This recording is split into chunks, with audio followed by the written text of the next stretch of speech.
and by our work we are changed. I'm going to be introducing each video with our customary greeting and our customary sign-off. This is a greeting: by our work we are changed, so we always remember that it is the work that we do, the experience that we have, the way we deal with what happens to us in life that is the change that is important to us, not what we argue about, not what we discuss, not what we think about, but the actual state change and experience that is most important to us. So by our work we are changed is our greeting within our magical order, and we also sign off with the worker is hidden in the workshop, because that's as it should be. The worker is hidden in the workshop. So Bill is back from Lyme Regis at Squid's Chips and the Pint. Excellent.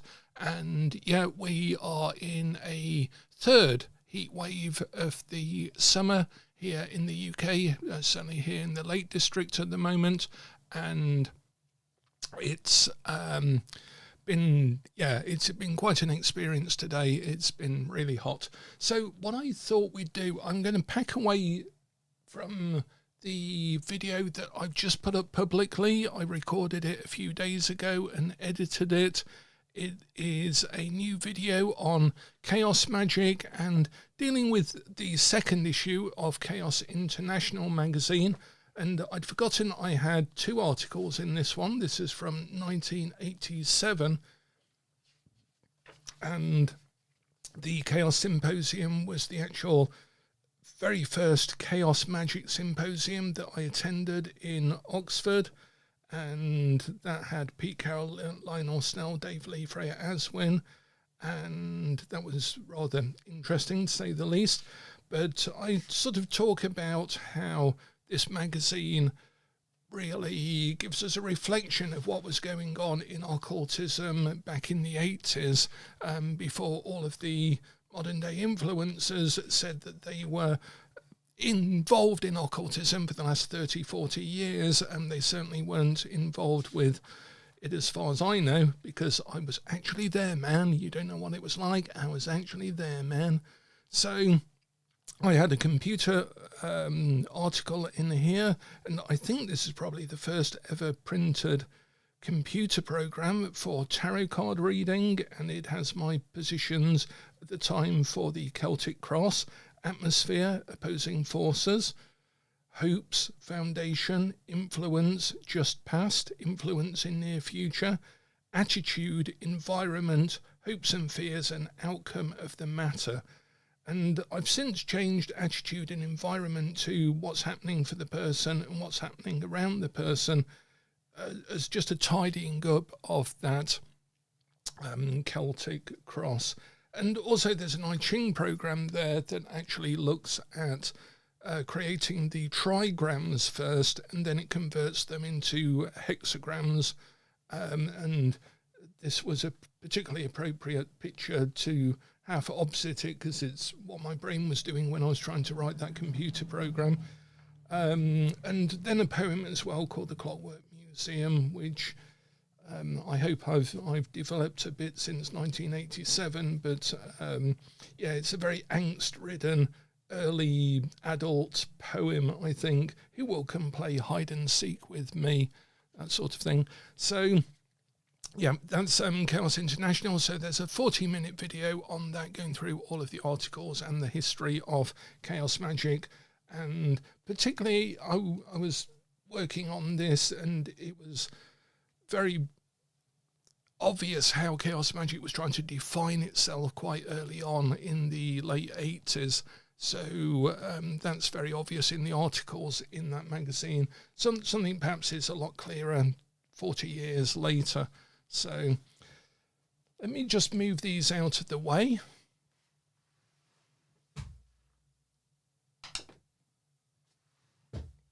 And what I thought we'd do today is, if anyone has any questions, that is fine.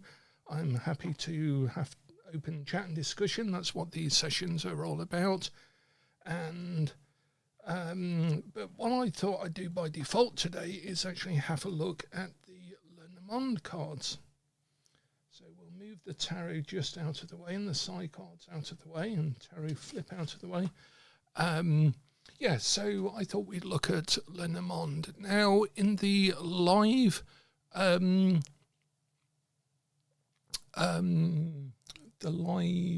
chat, does anyone have experience with the Lenormand? Just so I can gauge what to prompt you for questions in the live chat. If you're watching this as a recording, then obviously we're going to cover every single card in the Lenormand deck and some issues with that. Now, Anna Betts in the live is asking a question about immigration. Shall I leave England in the next 12 months and move abroad? Is it the right thing to do? That is a wonderful question about relocation, and that is something that we can really look at with the Lenormand, because it was very much a concern at the time that the Lenormand cards were being used. So the book I would recommend for this, there's actually two books. I am sort of contractually bound, of course, to reference our own book by Tali and myself, called Learning Lenormand. This was the first book in English to be published on Lenormand by a actual publisher. There was another book, but that had been self-published because there really wasn't enough interest or a big market for it in particularly in America and particularly in the English-speaking world. There were lots of books published, relatively in comparison, lots of books published in German and French and Spanish, and we actually got hold of all of those books as we were doing the research for that and painstakingly translated quite big sections from each of them just to get an idea of how other authors were already dealing with Lenormand. So it was quite interesting to see how there isn't really a tradition. People talk about, oh, I read with the German tradition. Oh, my teacher is from the French tradition and stuff like that. It is nonsense. I can assure you, it doesn't even meet the bare minimum standard of an academic definition of a tradition, because when you look at the books, when you look at what was actually being written, it's a modern contrivance, and it's actually a very modern contrivance on a very old contrivance, because the whole Lenormand system in itself is a contrivance. So it's really important to be open and understand the history of it, I think, even more so than the tarot. The tarot has got many layers on top of it. It's accreted, occult, esoteric correspondences, and that will not really hurt people who are approaching it for the first time, because they're not going to really be exposed to those layers. Whereas in the Lenormand communities, so-called, there's a lot of misinformation out there. And it's a lot of nonsense, a lot of it. Now, we know this because we actually reintroduced the Lenormand into the English-speaking audience. It was a very deliberate thing that we did. We wanted to reintroduce salon-style reading back to the cartomantic community. We felt that, having met a lot of people in tarot, there was a sort of hankering, I guess, and certainly on our own part, for a sort of romance and magic and mysticism, the salon style of reading for tarot that we felt was missing. And we also had another project that we needed a rose and a key for, and when I was looking around, I found that this deck, the Lenormand, already had a key and a rose or a bouquet card in it, as we'll come to see. So it was ideal for us. We went to Llewellyn, our publishers, and said, would you be interested in a book, because we're amassing all of this material and we're practicing. We started to do actual Le Normand readings for baby showers and for groups and for individuals, and the conferences we were running at the time, and people were asking us about it. And Llewellyn basically said that there was not enough of a market for us. So we said, well, if we grow a market for it, would you be interested then? And surely enough, 2 years later, we had a contract with them and they published this, and then a load of other people then published their own books on Le Normand.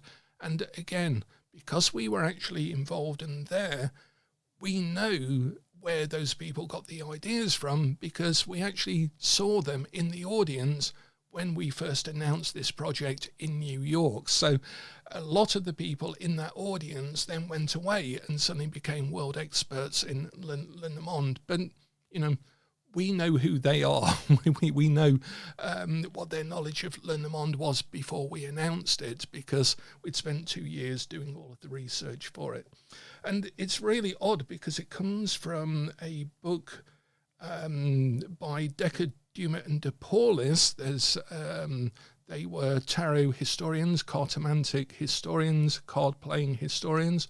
They wrote several books. There's a footnote in one of those books, and it was mentioned that Professor Dietrich Hoffmann alleged that the Le Normand came from the Game of Hope, and that was the reference we followed.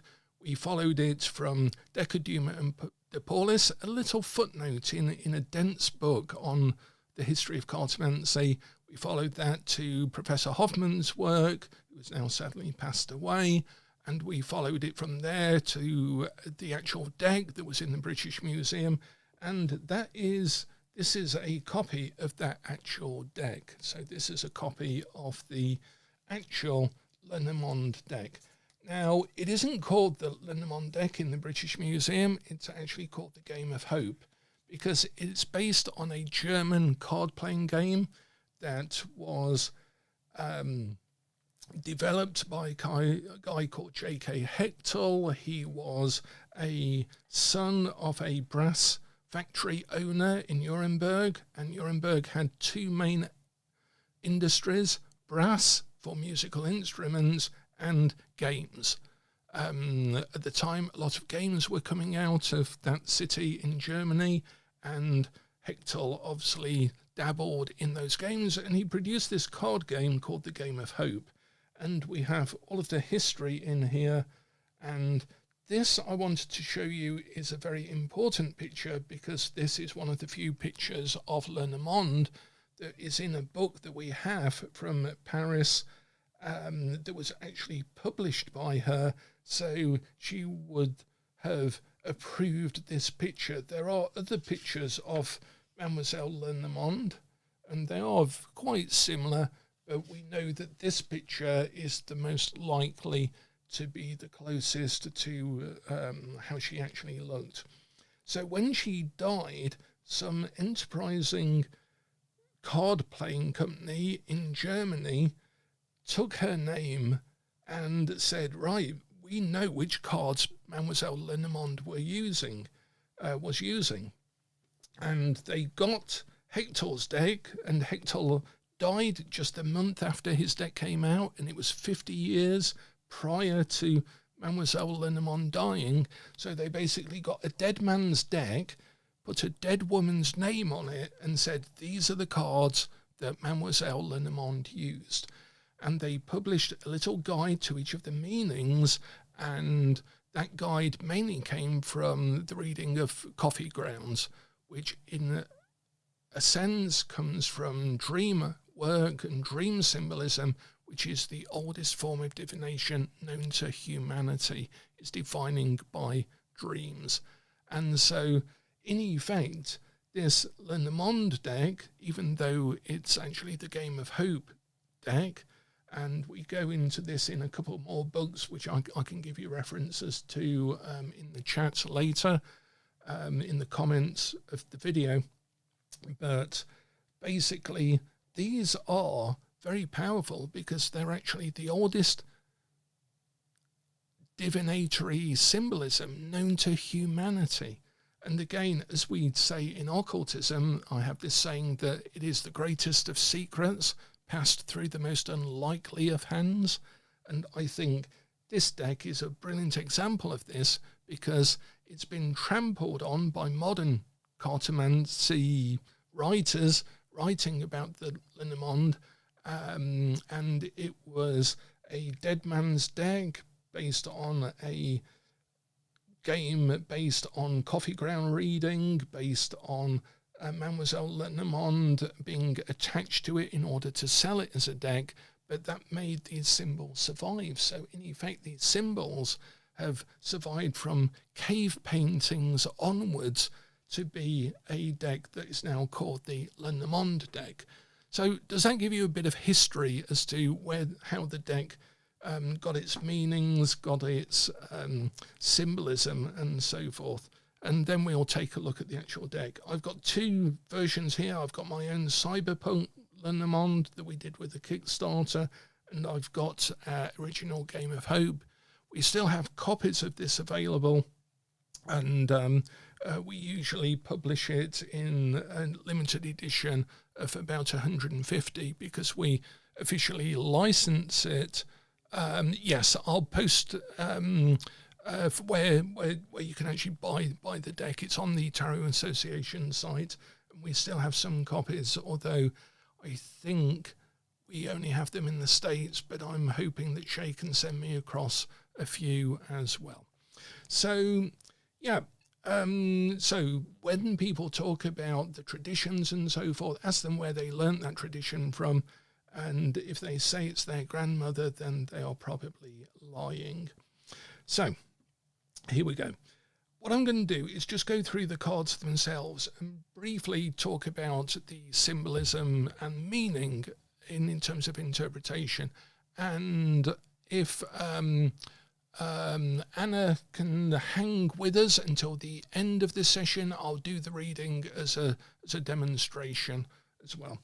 And we actually, I had the pleasure of Moto-san from the Tokyo Tarot Museum came and visited a little while ago, and I took him to the reading room at the British Museum and the Prints and Drawing Room and made an appointment to actually view some of their treasures, and this is one of them. So yeah, it's a lot easier, Tracy, if you're in the States, because I can get Shay to send you one of the copies. Now, let's just take a quick look at each of the cards, and there are 36, and this is because when it was laid out as a game, the cards are laid out in a square, sort of 6 by 6. You'll know that there are 6 sides on a dice, of course. There were 4 positions at the bottom because there were usually 4 players, and you basically roll the dice, see which card you land on. Each card has a meaning, which means you go forwards or backwards, and it's a classical race game or game of goose, as that whole genre of games was called. And of course you recognize it,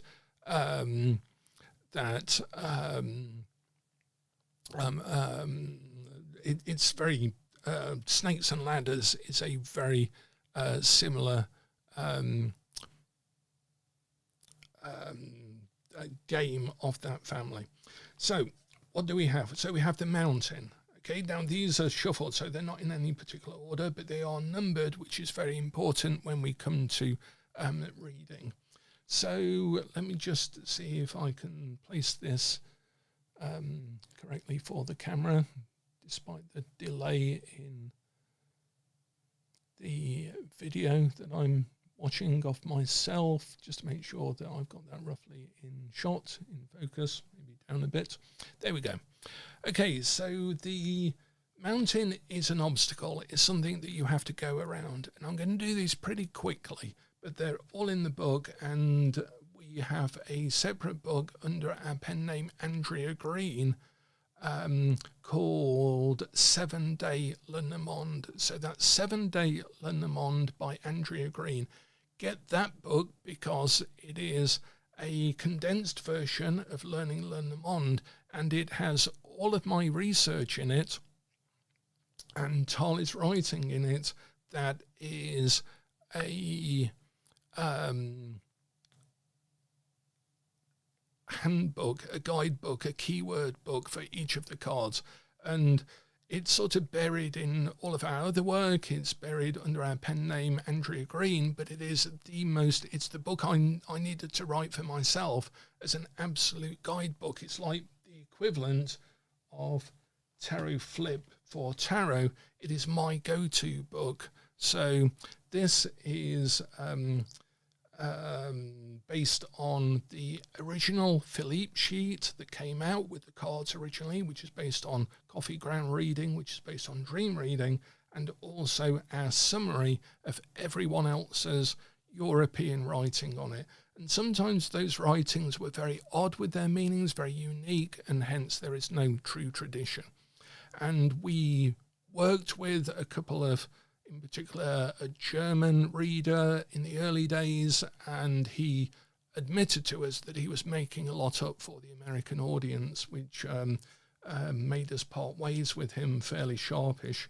But so be aware that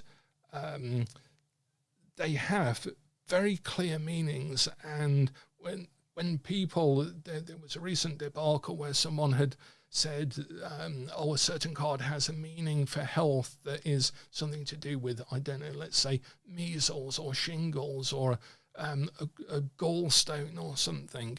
And it seemed very powerful, I guess, very impressive that someone could say, oh, this card means that I can read someone's health and so on. But they'd actually stolen that directly from someone else who had also made it up.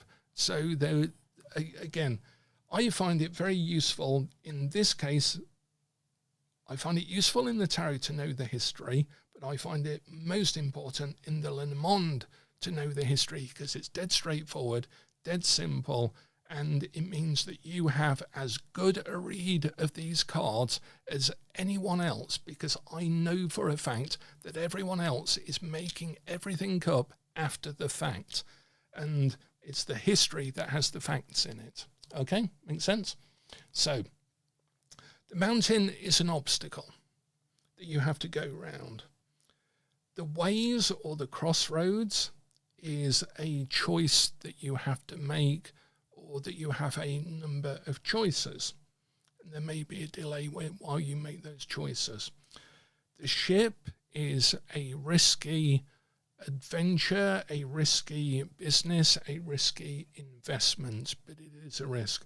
The ship at the time, and it's got the flag of Nuremberg on it, so we know that it's from the Game of Hope.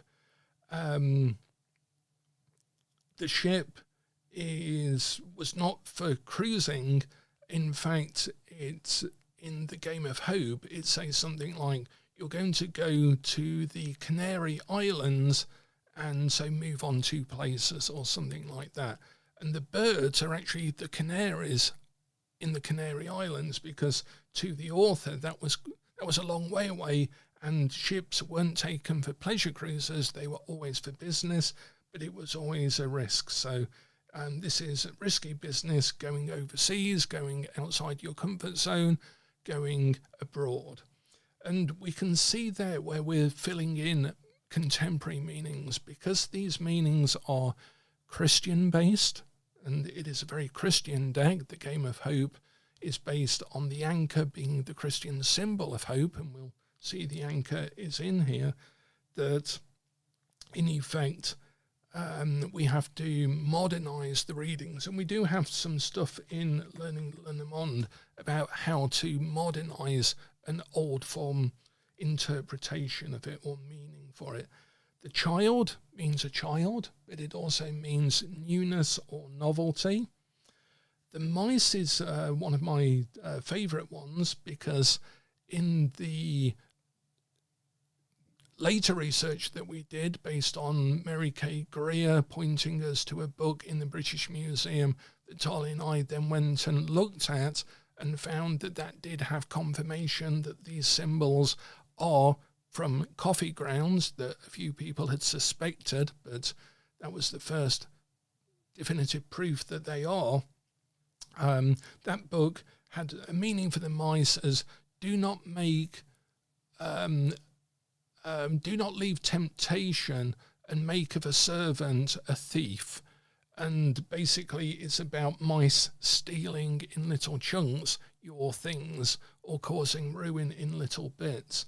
So as a functional card, this also means little bits. And you can read it as little bits, but it's also don't leave things out where people are going to be tempted to steal them. And it means that there is slow ruin happening. The mice are not a good thing to have in your house. The letter is any written or formal communication. The trees are tradition, family, support, and health. The coffin is a legacy and a death. It doesn't mean transformation, it literally means death in the original meanings of the cards. But it also meant that you would be left a legacy, because that was very important to people who were having these sorts of readings at the time. But now it can mean a legacy of an idea or a business plan or anything else. Or an end to one thing and a start of a new thing. The stork, which is actually holding a frog, is a reference to a German tale where the frogs on the lily pad are all trying to be king of the lily pad and kicking each other off and fighting each other and saying, I'm the king, and then getting toppled over. This happens a lot on the internet, of course, and then eventually a massive stork comes and eats the frog who's declared himself king. And obviously that's a fable that has a lot of relevant meanings. But that's the stork, and the stork is something that returns back to itself, back to something it knows, back to its home, back to its nest. The lilies is a card of purity. I always read this as purity. It can be read as age. It can even be read as death or mourning or grief, because obviously the flower is associated with that. But here in this deck, it originally, and I use it these days to keep it simple, as simplicity, purity. It's like the white purity of Mary and the lilies. The fox is someone or something that looks after their own interests and is cunning. And actually, I'll cheat a little bit, if I may, and go to the bear and just bring that in, because in German folklore at the time, the fox and the bear, there were a lot of tales of Reynard the fox. And Reynard is the cunning everyman, and the bear is big business, bureaucracy, the local law establishment and the councilmen and whatever structure they had in Germany at the time. And this was in the late 1800s. And the fox was always tricking the bear. The fox was inconvenienced by a log in the road, and so the bear comes along, and the bear asks what's the matter, and the fox says, oh, there's a load of honey underneath that tree. And so the bear moves the tree to get the honey. Of course, there's no honey there, and the fox carries on his merry way. And these tales of Reynard the fox really give us the dynamic of the fox being the everyman, someone looking after themselves, someone a bit cunning, someone getting their own way, and the bear being a authority figure. And again, sometimes people argue, oh, in the Dutch tradition, the bear is the mother. The bear is this in the German tradition and so forth. It's all nonsense. The bear can be a mother figure, because we know that a bear looks after her cubs, but it is really slow, bumbling authority, easy to trick, slow moving and so forth. But yes, you can read it as a mother as well, or a mother figure, or a boss, all of these sorts of readings to extend that original reading. The birds is distraction. A lot of people call this chatter, or even Twitter, or as it is now, X, but it is distraction. I use this as distraction quite a lot. being distracted by gossip or chatter. It can be, but it does mean distraction because the birds flit from place to place. Does all of this make sense so far in the live chat? That we keep it nice and simple, that the cards have singular meanings, and that's why we can do a reading with them of having a lot of cards. I do not read these as single cards ever, because this is not the same structure as a tarot card. In the tarot, we have a metaphor. We have a lot of symbols making up a whole narrative on one card. The Lenormand, these are more like letters of the alphabet as opposed to words or whole sentences or whole stories. And so we have to use a lot of these to put them together. The anchor is the card that you are supposed to land on to win the game of hope, because it is the Christian symbol of hope, and this is where you landed. This is the penultimate card, card 35. Card 36 is the cross, which is not a good card in Lenormand. And again, in Lenormand, we have good and bad cards because it's a simple game where you have to go forwards or backwards or get stuck in place.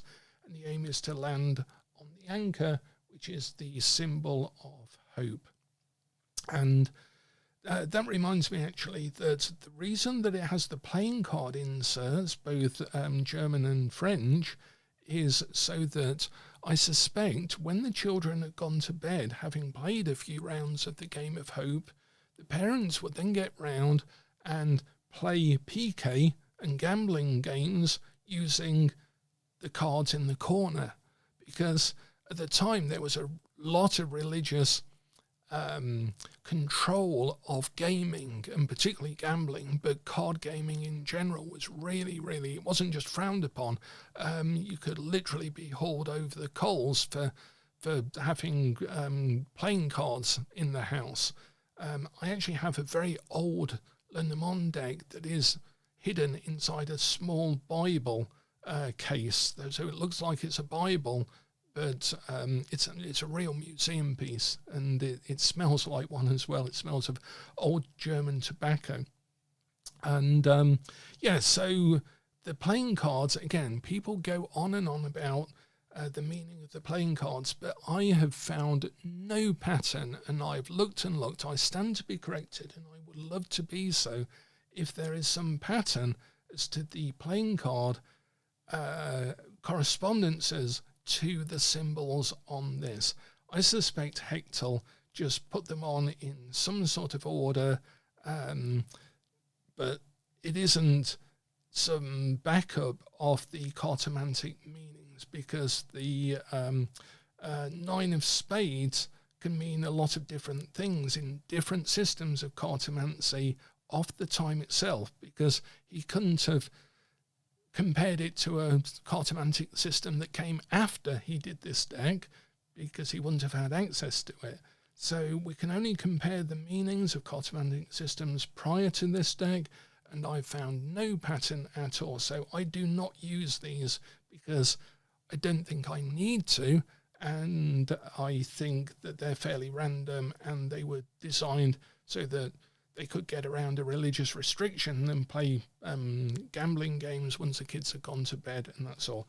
And incidentally, this deck was probably coloured by a small boy or small girl, and they did a fairly good job on some of the cards, but not on all of them. The dog is a this is the card that means hope. It also means stability if we read it simply as an anchor, like coming into a harbour and being stable. So it's a good, positive card.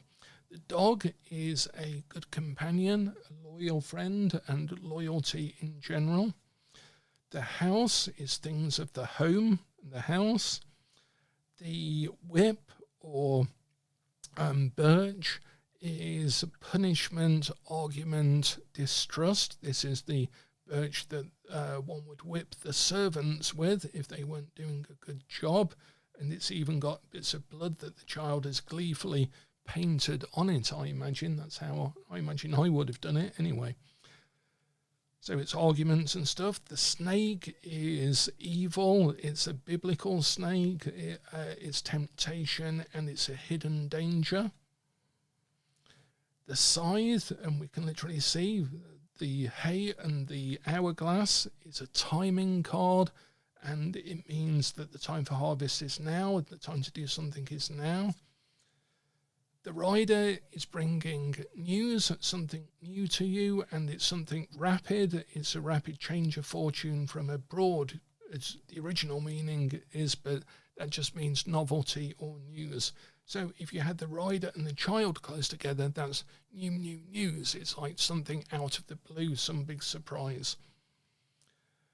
The moon is interesting because it is not the same as a tarot card moon. The moon is more astrological in the sense in that it is a reflection. How other people see you. And it's to do with your own virtue as well. It's literally the reflective quality of the moon means that it's how other people see you and how you are held in their regard. So it's the face you give to people, not your own light. The star is a navigation card. It, again, not like tarot, it doesn't mean hope. The anchor literally means hope. The star is something that you navigate by, some way you find your direction. So it's having a map, a plan, a goal, knowing where you're going.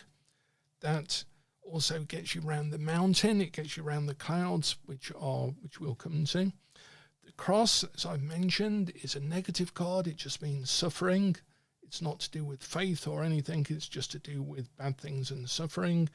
If you landed on that card, you get stuck on it until someone else lands on it, and then you have to move back the number of the dice they rolled and then start again. So it's a very bad card to land on. It means you've overshot the mark of hope. The ring, again, in the original meanings, obviously all to do with marriage and so forth, but it means commitment, and literally that's what it means. The clover is a little bit of good luck. The sun is a lot of good luck because it shines on your crops and makes things grow, and it's very expansive. It's a good thing, unless you have too much of it, like today here in the Lake District.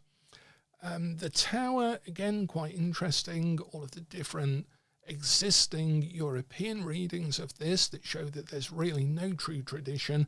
Different German authors, some people associate this with the occult. Some people associate it with all sorts of different things. But it is really to do with bureaucracy, big business, rules, structure. This is basically the customs house in the time that it was being done. In fact, if you go to Nuremberg, you can actually see this tower. It's actually in the town or city itself. It still exists. The book is about learning. It's also about secrets because the book is closed and it's a place that people could record their private journal at the time, a bit Emily Bronte style, and so it's to do with secrets.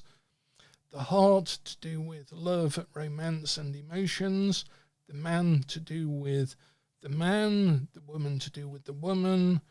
The park was basically where you are seen. So this is networking, working with other people, communicating, getting other people to share your life with, your burdens with, and so forth. So it means don't go it alone, like it would the fox.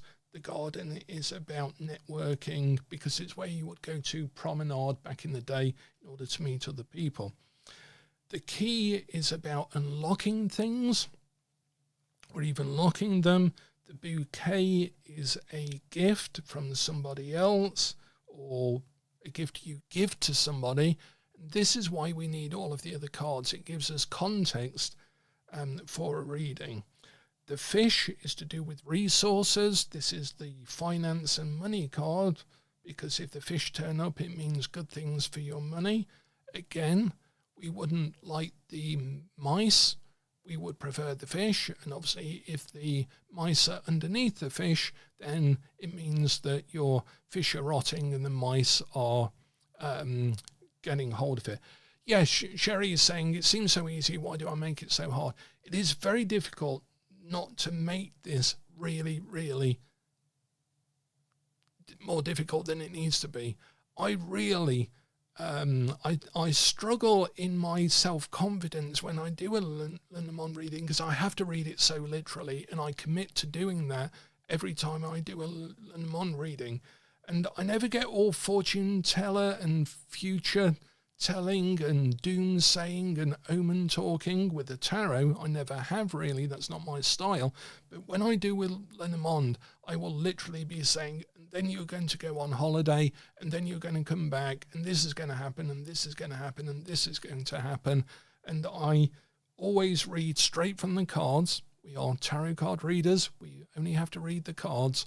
And the Lenormand makes it really easy to do that. And once you lean into that and have the confidence to keep it easy, it's like everything else. It becomes a lot easier to do it well than other people might want you to think about it.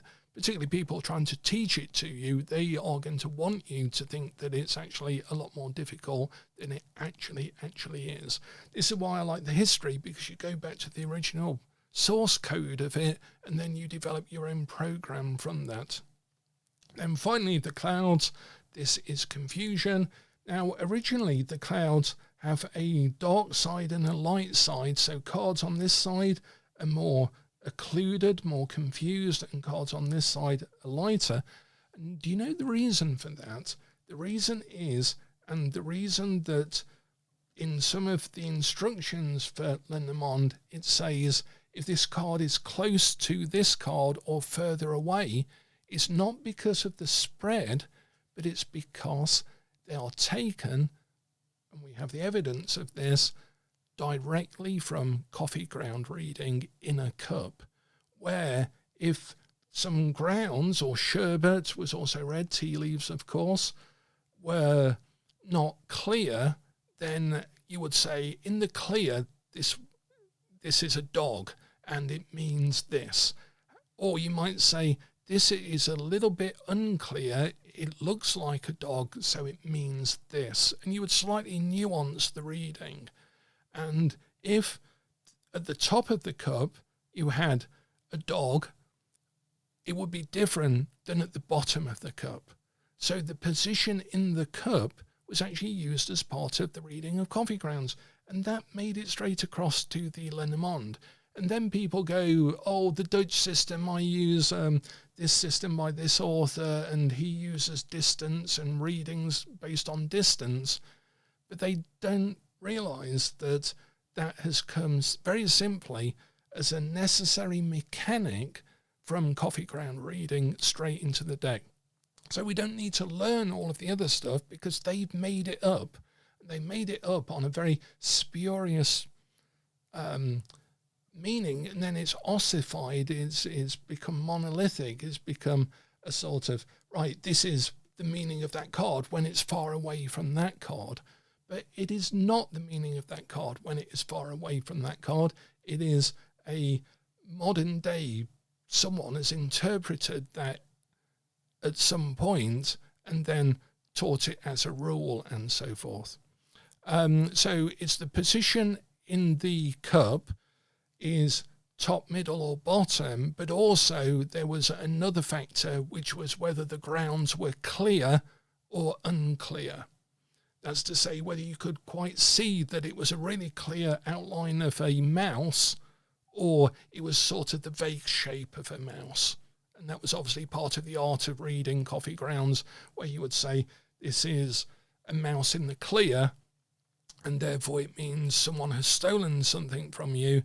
But you might say, this looks like a mouse, but it's unclear, so it could be that other people are thinking of taking things away from you. Yeah? So, and again, those mechanics made it into the deck as well. Okay. There should not be adverts. I literally switched off monetization for this, because people had mentioned it before. So I'll have another look at that, because I did switch off monetization, so we wouldn't be interrupted by loud adverts. Okay, thanks, Bill. So I'd like to go back now, if I may. We've got 15 minutes, so let's start to take a look at putting this together, keeping it simple. And we had a question, didn't we, from Anna Betts, who said, I have a question about immigration. Should I leave England in the next 12 months and move abroad? Is it the right thing to do? So it's really useful. And Anna, are you still in the chat, first of all? Otherwise, I hope you come back to the video so that you can see the answer. And to answer a question that was asked earlier, do I have other people shuffle the deck or do I shuffle it? I usually tend to shuffle. Excellent, Anna. Thank you for letting me know. So we're going to do you a 3-card reading, and I might add other cards to it. In fact, we'll do a 9-card reading because I really want to show you that this works better with lots of cards and it's easier to read than tarot. So Anna, I'm going to put you in the middle and I'm going to represent you by the lady card. And we have bigger I always advise students with this deck, with Lenormand, always do a grand tableau. Always lay out all 36 cards in a grand tableau, because even if you only read a few of the cards, you become used to and aware that all of the other cards are telling a story. Because again, something people don't realise is that when they put someone else's reading or their own reading of a grand tableau about, say, oh, I've just done this reading for myself and it's about finance and it's told me I should go into my own business and stuff, what they don't seem to realise, or if they do, they don't seem to care about, is that a good reader, or even one of our beginner student readers, can actually look at that grand tableau and look at their home life, they can look at their partner's life, they can look at their educational history, they can look at their relationships and what's going on, and all sorts of other things are in that grand tableau. The grand tableau is one spread that you lay out and you read it for example, finance, but then you read it for romance and relationships. And then if they ask a question about inheritance, you can read it for that. But you don't lay out more cards. Once you've laid out all of the cards, you reread them, sometimes rereading the same cards, but in a different context. And that's the power and the grandeur, I guess, of the Lenormand system itself. And the reason I was first attracted to it was this etch-a-sketch way of actually just shuffling the cards, laying them out, and then shuffling the question, and then not having to change the cards at all. Okay, so I tend to shuffle myself, but sometimes if the client has asked a question about something they feel that they do not have any control about, I'm going to give them the cards so that they take control of the reading, because I don't want to consolidate their lack of agency by doing the reading as an expert outside of their lives. I want them to feel from the reading that they are gaining more control in their life, so I'm going to give them the cards to do that. And my cards don't mind that as far as I understand it. Okay, so we have the woman. I'm going to shuffle until I feel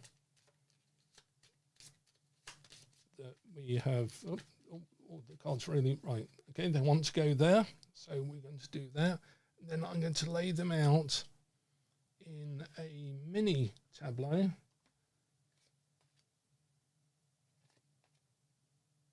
around like so.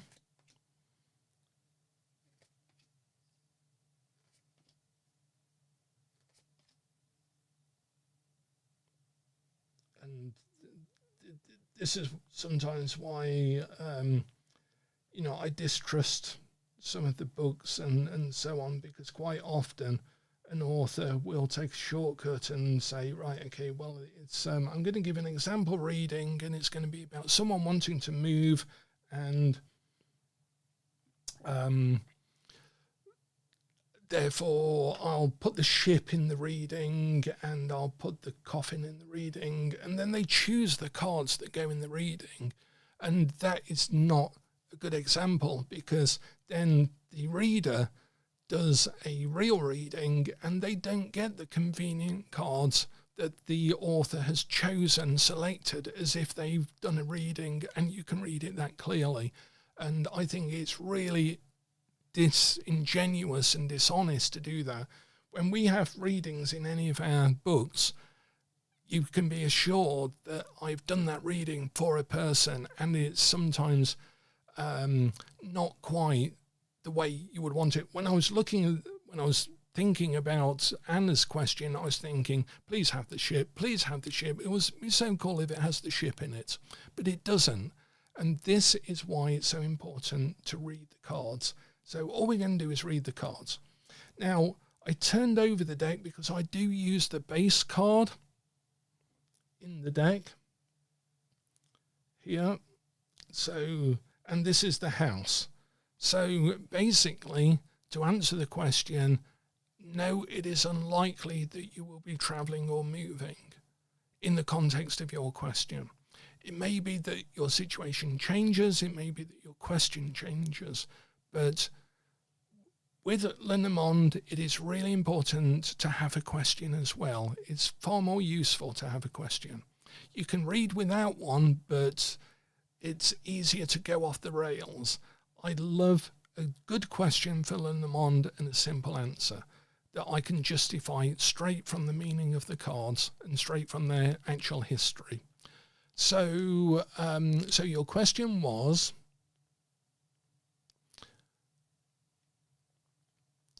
shall I leave for England? Shall I leave England in the next 12 months and move abroad? Is it the right thing to do? So the answer to your question, will you leave and move abroad in the next 12 months? According to this reading is no, because we have the house at the bottom. If we had the ship or the ship here, then yeah, depending on the other cards, it might be a yes, and it might be a, well, not within 12 months, but a bit later. But the answer to the question is, it looks likely not, because we have the house on the bottom. Now, you are looking to your left, and you are looking at the trees. And what did we say the trees meant? Family, health, your roots, and your tradition. So it could be that you have family, that you are... oh, I see now. Anna is actually saying, I've already bought the house in the country I want to move to. Can it change the meaning of the bottom card? Yes, it can, very much. Very, very much. So this is the house that is on the bottom of the situation. So you have actually bought this house. And again, this is part of why I like to read with the other person. Quite often when I'm reading Lenormand, I end up with the other person, like literally doing the cards, even with advanced techniques like chaining and so on, and getting into it and go, oh, it's dead easy. So we go from this card to that card to that card. And, oh, and so that would mean, oh, that doesn't look good, and so on. So, yeah. So let's take it then that you have already bought the house. And again, this is why it's really important to have the full question laid out, or work with the client during the reading. So I can't yet say then whether the answer is yes or no, because now we have the house at the bottom. So you've actually, underneath this whole thing, you've already committed, and not just committed to, but bought the house. So the property is at the bottom. But you are looking back to what is things to do with your roots, okay? But ahead of you, so in a grand tableau, we have past is to the left, future is to the right. What is above you is out of your control and pressing on you, and what is below you is in your control and things you can do something about. So here we have you, in the past, you've had roots, and they have supported you, they've sheltered you like a tree does, and its establishment from roots. But in your future, you'll notice we have the stalk, and if you remember exactly what I said about that, the stalk returns back to a place it knows, back to its nest. So it's possible that you've already been to this place, and you are in effect returning to it, or you keep circling around it, planning to go. So that then looks more likely that you are going to go to that place. Let's have a look at what's above you. The clouds is confusion in the past. This is a timing card when the harvest is right. And this is an inheritance card and a end card. So it's almost as if you are waiting, that there's been a confusion in the past that's held you back, that you've then put a timing matter into it, and now it's almost you're waiting for something to end. It's not quite as dramatic as someone to pass away, maybe someone that you have a family connection to, but it could be something along those lines, that there's a sense of waiting to return to this place that you're familiar with, because you're waiting on something else to complete or end or finish. So there is a sense of some naturalness to that, that is likely, that is now more likely to happen than not. Now, under your control, you have purity, which means simplifying your affairs from the past, making sure that there's no confusion or hangover from anything in your previous life to take forwards, that you have to do it in little bits and perhaps move before your resources are taken away and nibbled at you by the cost of living at the moment, and that you are best served in the future by actually committing to something in writing. It's almost like this is your ticket, this is your booking, this is something formal and written down that you then commit to. So there really is a sense of the likelihood, if you choose to do it, and before your resources are drawn away from you. So in terms of yes or no, then, on top of that, we can then, sometimes it's worth, it's better to lay out a grand tableau, because then we can look at where the ship is and so forth. Does this make sense so far, Anna?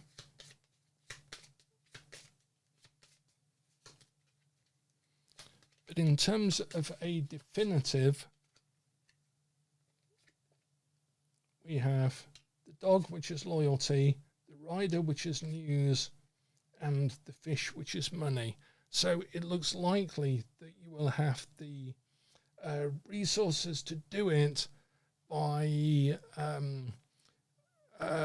have to wait on a certain bit of news about the finances and about your resources to do it. That may come from someone that you have a faithful relationship with, a trusting relationship with, someone who is either a close friend or supporting you, but that they will support you better when you have the news about the resources. So we don't have anything as clear as, oh, the woman is on top of the ship, literally going like that. But perhaps we have a slightly more nuanced and useful reading for Anna. And yeah, okay, so it resonates very well. I'm glad to hear it. Again, in person, when you're doing this sort of reading, I am really open, far more than tarot, to having a collaborative reading with the other person, because quite often they go away wanting to buy a Linamon deck because they have seen how easily they can read it by keeping it very simple and very straightforward, and then it becomes a good companion for them. So thank you all very much. We are in the last minute of our live session. Thank you for commenting. Thank you for joining in. That's very useful. And Again, I'll put a link tomorrow because I'll tidy this all up tomorrow, and I'll put links in the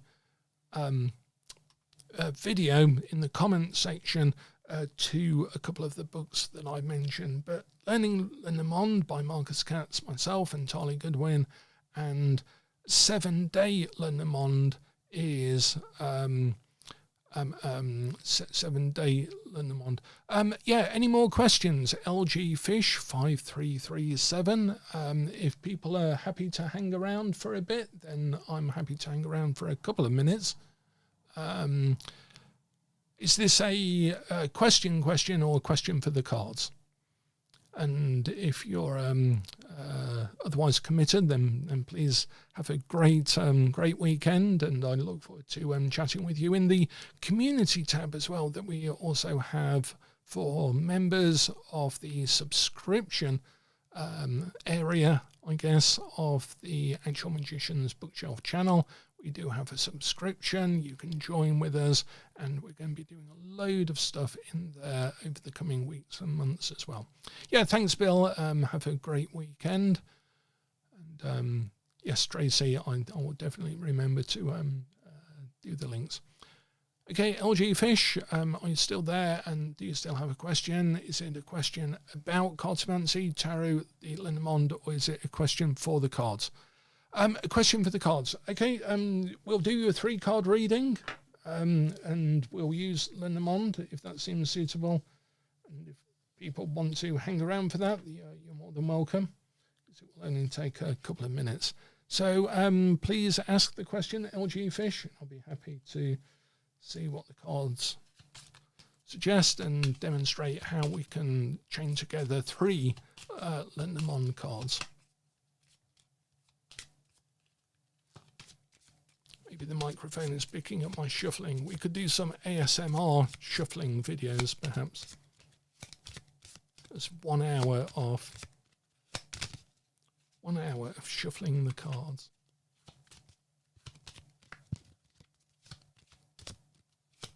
Although I'd have to edit it for the number of times I tend to drop cards, because I have big clumsy hands. Why might now be an auspicious time to send the letter? Right, now that's really interesting. So what I'm going to do is I'm going to put the letter card out,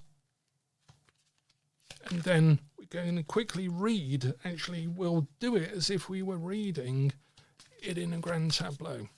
So firstly, in a grand tableau, and again, we've not had time to go into this, but we could do it in a further session.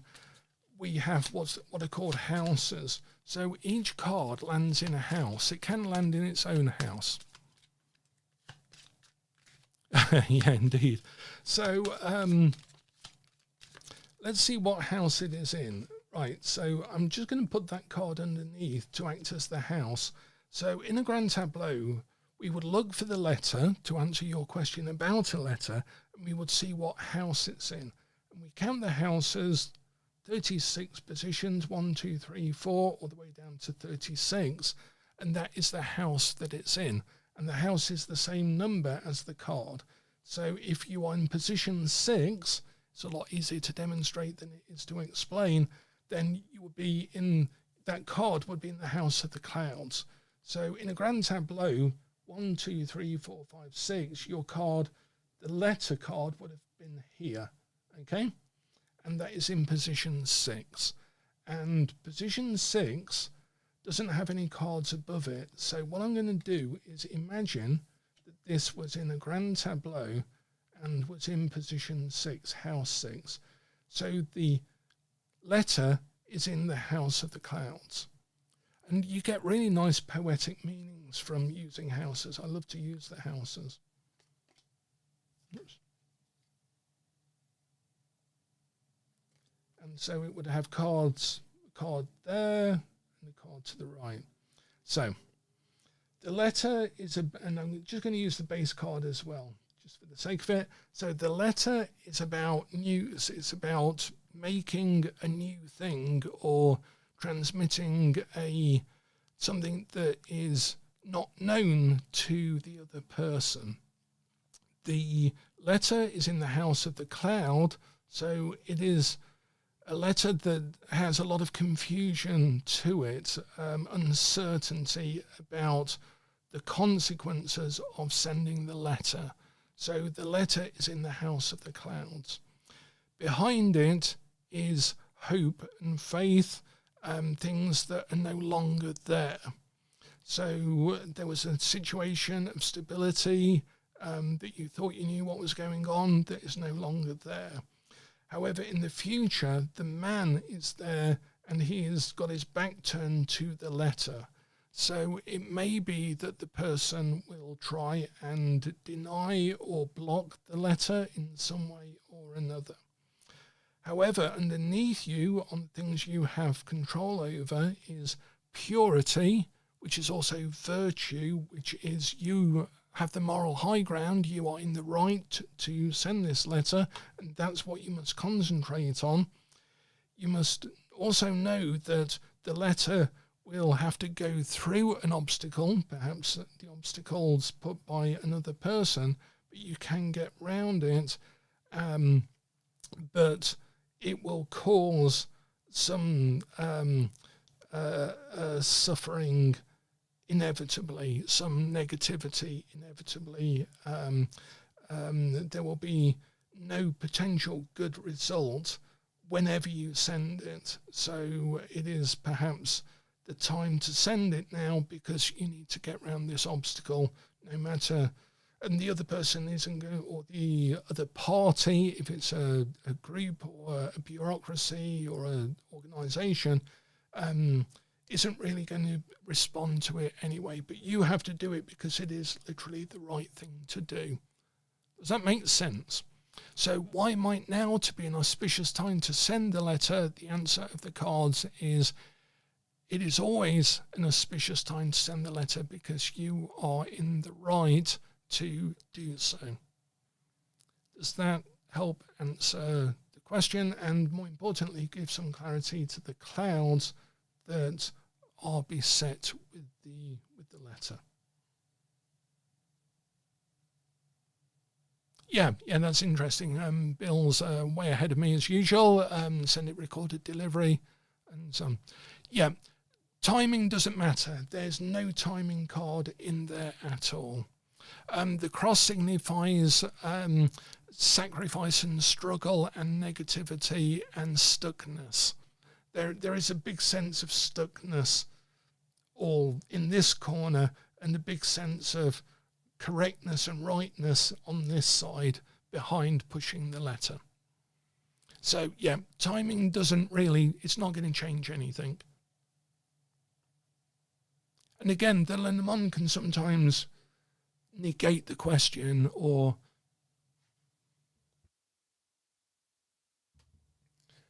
reword the situation, and I always have to go with what the cards say. I'm not going to force these cards to say, well, actually the timing does matter, when there's nothing there that suggests that it does. Excellent. Okay then, so thank you again for hanging out for this little extra coda to the rest of the session, and thank you for the question, LG Fish. I hope that's been useful. And again, what I would say, and what I say to everyone, is grab yourself a Lenormand deck and do readings for yourself as well. So yeah, that's they are really a good companion. My secret weapon is actually the Sabian symbols, sometimes the I Ching, and then the Lenormand. If I'm distracting myself with tarot, I go to the Sabian symbols, then I go to I Ching, and then I'll use Lenormand as well. So yeah, exactly. Yeah, sometimes they can say it's on a sort of Thursday kind of answer. Sometimes it's different to that because they're answering the question. They're actually answering the question in the real world. Thanks a lot, everyone, and I will sign us off, as I intend to sign everything off the way we sign it in a magical order, which is, as ever, the worker is hidden in the workshop. Thanks a lot, everyone. See you soon.